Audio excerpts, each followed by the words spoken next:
नमस्कार विद्यार्थी मित्रांनो, इग्नाइट अकॅडमीच्या युट्यूब चॅनलवर मी परशुराम शिंदे आपल्या सर्वांचं पुन्हा एकदा सहर्ष स्वागत करतो. बऱ्याच वेळा काय होतं की प्रीला असेल मेन्सला असेल करंटला अटॅच्ड असणारे पॉइंट्स खूप जास्त विचारले जातात. त्याच्यामध्ये तुम्ही किती अपडेट आहात हे चेक करणं या असणाऱ्या परीक्षांचा मुख्य उद्देश असतो. कारण तुम्ही फक्त स्टॅटिक पार्ट वाचून अभ्यास कंप्लीट करणं हे अपेक्षित नाहीये. यासोबत तुम्ही डायनामिक सुद्धा असले पाहिजे. तुम्हाला काय चाललेलं आहे राज्यात, देशात, जागतिक पातळीवरती याबद्दल तुम्ही अवेअर पाहिजे. त्याचाच एक असणारा महत्वपूर्ण पार्ट आहे तो म्हणजे मल्टिपल असणाऱ्या स्कीम्स. या स्कीमचा उल्लेख केला तर आपण काय करतो, स्कीमच्या अंतर्गत या ठिकाणी सेंटर सेक्टर्ड स्कीम्स आणि महत्वाचा मुद्दा येतो सेंटर स्पॉन्सर्ड स्कीम्स. सेक्टर्ड स्कीम्सला आपण सीएस म्हणतो, स्पॉन्सर्ड स्कीम्सला आपण सीएसएस म्हणतो. सेंटर सेक्टर्ड स्कीमच्या अंतर्गत बघितलं तर 100% फंडिंग हे कोणाचं असतं, सेंटरचं असतं. आणि सेंटर स्पॉन्सर्ड स्कीमचा उल्लेख केला तर त्या ठिकाणी सेंटर आणि स्टेट, केंद्र आणि राज्य यांच्यामध्ये पार्टिशन असतं. त्या ठिकाणी कोलॅबोरेशन केलं जातं, पर्सेंटेज डिवाइड होतात. 50-50 असेल, नॉर्थ ईस्टचे राज्य असतील तर त्या ठिकाणी सेंटर 90% घेतो, 10% देतो या असणाऱ्या राज्यांना. अशा पद्धतीचं असणारं कोलॅबोरेशन चालू असतं. मग हे असतात कशावरती, हे सगळे निर्णय होतात या ठिकाणी एकतर सेंटर लिस्टमध्ये, केंद्र सूचीमधल्या विषयांच्या बाबतीमध्ये, आणि दुसरा मुद्दा येतो राज्य सूचीतल्या असणाऱ्या विषयांच्या अनुषंगाने विषयांचं काय. मग समवर्ती विषयांच्या बाबतीमध्ये आणि केंद्र सूचीच्या विषया बाबतीमधले निर्णय या ठिकाणी येतात. पण राज्य सूचीच्या विषयाच्या अनुषंगाने असणारे कायदे हे प्रत्यक्षात राज्य सरकारच्या अधिकारांतर्गत असले पाहिजेत. मग राज्य सरकार राज्य सूचीच्या दृष्टिकोनातून असणाऱ्या विषयांच्या आधारे स्कीम्स तयार करतात, पॉलिसी तयार करतात. त्याला इम्प्लिमेंट करण्याची रिस्पॉन्सिबिलिटी कोणाची असते, मग या ठिकाणी असते स्टेट गव्हर्नमेंटची. हा मुद्दा खूप महत्वाचा आहे, हे लक्षात ठेवायचं. आता नीट ऐका, सेंटर सेक्टर्ड स्कीम्स मध्ये संपूर्ण जबाबदारी असते स्टेट गव्हर्नमेंटची, सेंट्रल गव्हर्नमेंटची. आणि सेंटर स्पॉन्सर्ड स्कीमचा उल्लेख केला तर या ठिकाणी राज्य सरकारांचा अधिकार तिथं हायलाइट होत असतो, हे लक्षात घ्यायचं. आणि जिथं राज्य सूचीच्या विषयावरती कायदे करायचे, धोरणं आणायचे आहेत, योजना तयार करायच्या आहेत, तिथं राज्य सरकारचीच असणारी जबाबदारी हायलाइट होते.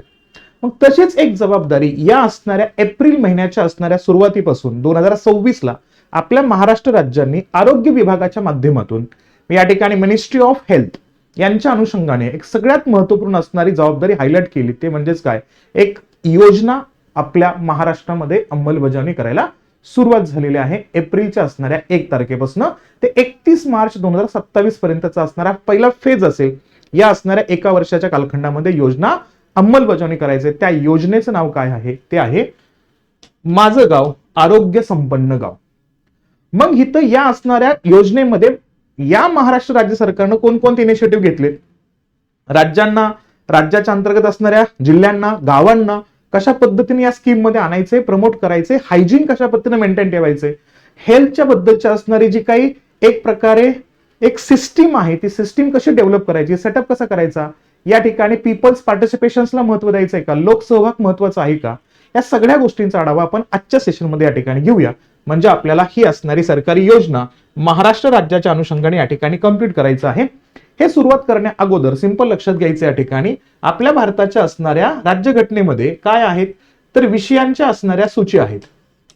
सब्जेक्ट लिस्ट डिवाइड केलेल्या आहेत. 3 सूची आहेत या ठिकाणी. एक आहे केंद्र सूची, दुसरं आहे राज्य सूची, तिसरं आहे समवर्ती सूची. या अंतर्गत पाहिलं तर प्रश्न असा येतो की आरोग्य, हेल्थ हा सब्जेक्ट कोणाच्या अंडर येतो.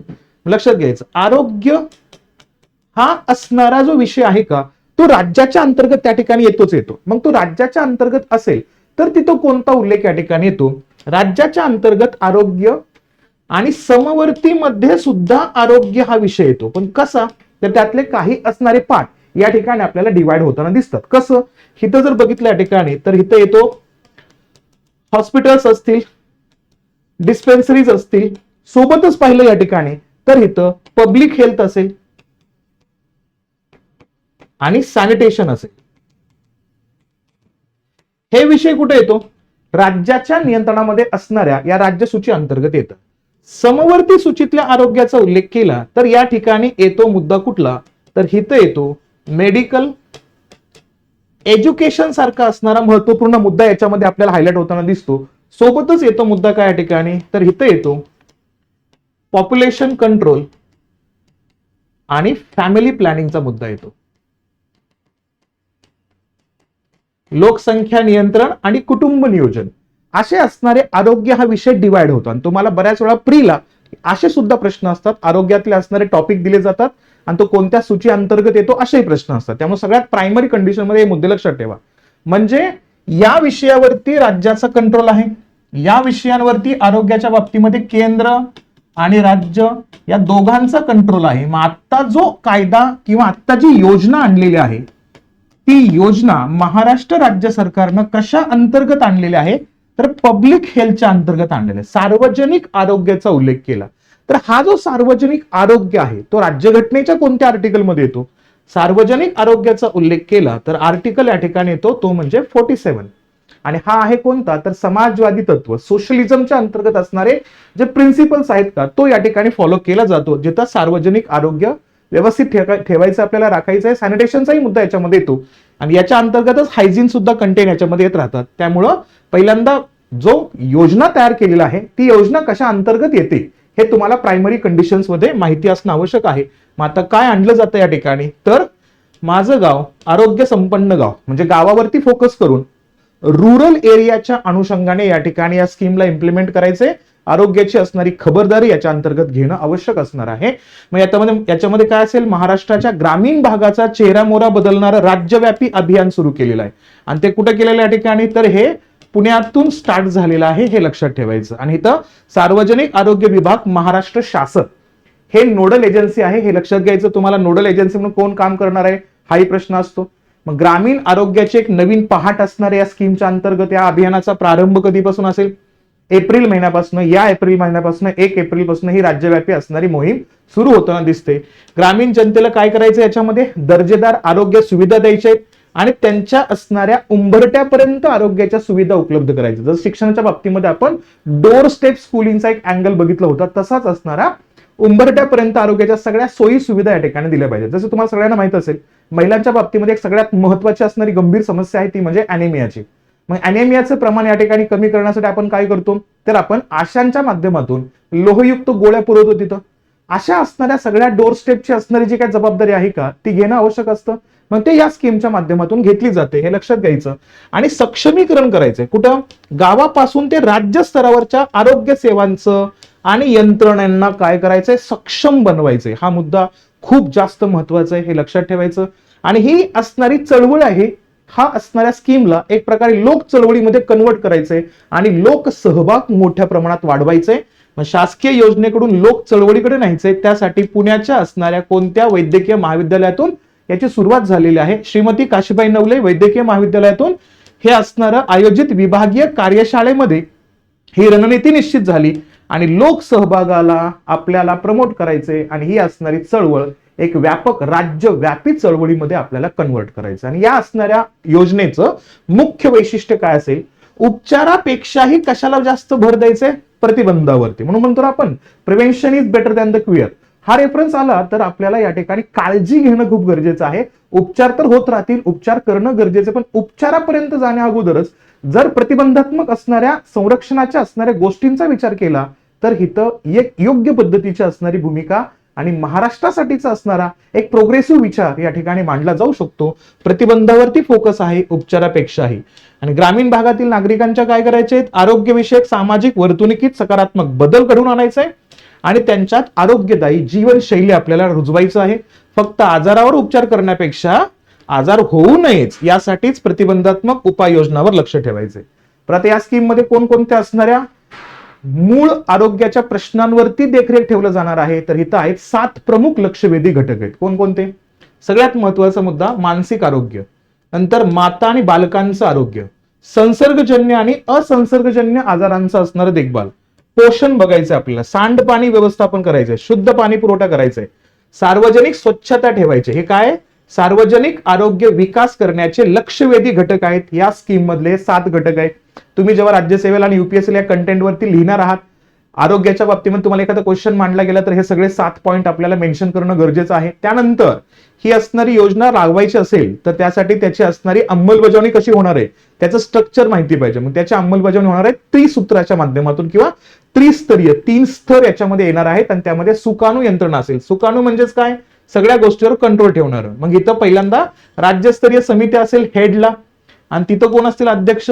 आरोग्य मंत्री असतील या ठिकाणी प्रकाश आंबेडकर. भूमिका काय असेल?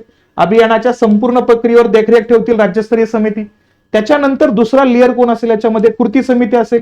याच्यामध्ये नेतृत्व कोण करतील? प्रधान सचिव करतील आरोग्य विभागाचे. भूमिका काय असेल? प्रत्यक्ष कामाचं नियोजन करायचे. आरोग्याच्या सोयीसुविधा इथं प्रत्यक्ष जनतेपर्यंत, ग्रामीण भागातल्या लोकांपर्यंत कसं पोहोचेल याच्यावरती इथं फोकस केलं जाणार आहे. त्यानंतर मुद्दा येतो ग्रामपंचायत आणि जिल्हा परिषदेची यंत्रणा. इथं काय असेल? तळागाळात प्रत्यक्ष अंमलबजावणी आणि स्वच्छतेचा जागर ह्याच्यामध्ये केला जाणार आहे. आता यासाठी काय करणं अपेक्षित आहे? फंडिंग. फंडिंग कसं दिलं जाणार आहे? आणि त्या फंडिंग सोबतच प्रमोट केलं जाईल ना, गावांना आमिष दाखवं लागणार आहे किंवा तुम्ही आरोग्याच्या बाबतीमध्ये अशा गोष्टी आणल्या तर तुम्हाला आम्ही अशा पद्धतीचे पुरस्कार वगैरे देऊ. मग त्यासाठी इथं आरोग्य संपन्न गावासाठी मानांकन ठरणार आहेत आणि मूल्यमापन सुद्धा होणार आहे. तर मूल्यमापनाचे निकष कसे असतील? विशिष्ट निकषांच्या आधारे. आता ते निकष अजून तयार केलेले नाहीयेत, पण त्यामध्ये 70% ज्याला जास्त गुण असतील त्यांना काय म्हटलं जाईल? आरोग्य संपन्न गाव म्हणून गौरव करण्यात येईल आणि त्यांना मग स्मृतिचिन्ह दिलं जाईल, प्रमाणपत्र दिलं जाईल आणि त्यांना काही रोख रक्कम सुद्धा दिली जाणार आहे. आणि त्यासाठी आता राज्याची ऐतिहासिक गुंतवणूक होताना दिसते. ती किती? 80.75 कोटीची रक्कम इथं राज्य सरकारनं मंजूर केलेली आहे. हा संपूर्ण अभियान एका वेगळ्या उंचीवरती नेऊन जाण्यासाठी जिल्हा परिषद आणि पंचायत समितीला एक प्रोत्साहन निधी दिली जाणार आहे. कसं? जर जी असणारी जिल्हा परिषद प्रथम क्रमांकानं या असणाऱ्या लिस्टमध्ये पहिल्या नंबरवरती येईल त्याला 5 कोटीची बक्षिसाची रक्कम दिली जाईल. दुसऱ्या क्रमांकावरती असेल त्याला 3 कोटी रक्कम मिळेल झेडपीला आणि तिसऱ्या क्रमांकावर असणाऱ्याला 2 कोटी रक्कम मिळेल. आणि पंचायत समितीच्या बाबतीमध्ये उल्लेख केला तर प्रथम क्रमांक असेल 2 कोटीला, द्वितीय क्रमांकाला मिळतील 1.5 कोटी आणि तृतीय क्रमांकाला मिळतील 1.25 कोटीची रक्कम असेल. प्रोत्साहनपर निधी असेल याच्यामध्ये. आणि आरोग्य सुविधा बळकटी करण्याला सुद्धा पुरस्कार दिला जाणार आहे. जसं की याच्यामध्ये कार्ड आहेत, पहिला, दुसरा, तिसरा कार्ड. पहिला कार्ड कोणाला? ग्रामीण आणि उपजिल्हा रुग्णालयाच्या अनुषंगाने राज्यस्तरावरती सर्वोत्तम असणारा ग्रामीण उपजिल्हा रुग्णालय, पीएचसीचा उल्लेख करतोय, प्रायमरी हेल्थ सेंटर, याला 75 लाखांचं पारितोषिक दिलं जाईल. कार्ड नंबर 2 मध्ये प्राथमिक आरोग्य केंद्र, जो प्रॉपर पीएचसी असेल का राज्यस्तरावर आणि जिल्हा स्तरावर, यांना 50 लाख आणि 10 लाखांचं असणारं प्रत्येकी पीएचसीला मदत केली जाणार आहे. आणि नंतर उप आरोग्य केंद्र असतील का? आता बघा, हे उपजिल्हा रुग्णालय, ग्रामीण आणि उपजिल्हा रुग्णालय म्हणजे जिल्हा लेवलवरती जो मेजर असणार रुग्णालय, त्यानंतर प्रत्येक असणाऱ्या जिल्ह्यामधल्या असणाऱ्या प्रायमरी हेल्थ सेंटरसाठी असणारी ही रक्कम दुसरं कार्ड. आणि तिसरं कार्ड कोणासाठी? उप आरोग्य केंद्राला. राज्यस्तरावरचे केंद्र असतील तर 25 लाख रुपये दिलं जाईल, जिल्हा स्तरावरती 5 लाखांचं असणारं पुरस्कार या ठिकाणी दिलं जाणार आहे. आता याच्यासोबत गावांचा सुद्धा सन्मान करणं आवश्यक आहे. मग गावांसाठी काय केलं? वार्षिक अभियान चक्र असणार आहे. जिल्हा स्तरावरती 25 लाखाची असणारी पुरस्काराची मदत, विभाग स्तरावरती 1 कोटी, राज्य स्तरावरती 5 कोटीची रक्कम इथं असणार आहे. आणि ही कालमर्यादा किती असेल? 1 वर्षाची असेल. दरवर्षी 1 एप्रिल ते 31 मार्च. आता थोडंसं डाऊटफुल आहे. का असं म्हणतोय मी? कारण महाराष्ट्राचं इकॉनॉमिकल इयर आहे का ते 1 ऑगस्ट पासून चालू होतं. म्हणजे याचा अर्थ काय? इथं केंद्राच्या संमतीनं हा मुद्दा आणलेला आहे असं आपण म्हणू शकतो. कारण केंद्राच्या असणाऱ्या इकॉनॉमिकल इयरला या ठिकाणी ग्राह्य धरलेलं आहे, महाराष्ट्राच्या इकॉनॉमिकल इयरला ग्राह्य धरलेलं नाही. मग इथं काय असेल? मग सातत्यपूर्ण संधी असेल. प्रत्येक वर्षी गावांना आपली कामगिरी सुधारण्याची आणि पुरस्कार मिळवण्याची सुवर्ण संधी मिळणार आहे. हा रेफरन्स याच्यामध्ये हायलाइट करायचा आहे. आणि प्रत्यक्षात याची अंमलबजावणी कशी होते हेही आपण या ठिकाणी बघूया. आणि या असणाऱ्या महाराष्ट्राच्या या असणाऱ्या स्टेपला तुमचं मत काय आहे? चांगल्या पद्धतीचा निर्णय घेताना दिसतोय का महाराष्ट्र राज्य? ग्रामीण भागातील असणाऱ्या गावांना एक समृद्ध आणि संपन्न असणारं आरोग्यदायी गाव निर्माण करण्यासाठी ही योजना कितपत योग्य ठरते, याची अंमलबजावणी कशी होऊ शकते आणि याच्यातून आउटपुट पॉझिटिव्ह येतील का निगेटिव्ह येतील, याबद्दल तुमचे कमेंट सेशन मध्ये मी पाहिला या ठिकाणी प्रेफर देईन. तुमचे मत मांडा कमेंट सेशन मध्ये. सेशन आवडलं असेल तर लाईक करा, जास्तीत जास्त विद्यार्थ्यांपर्यंत शेअर करा आणि चॅनलवरती नवीन असाल तर सबस्क्राईब नक्कीच करा. ठीक आहे, भेटूया आपण नेक्स्ट सेशनला. तोपर्यंत काळजी घ्या आणि अभ्यास करत राहा. थँक्यू.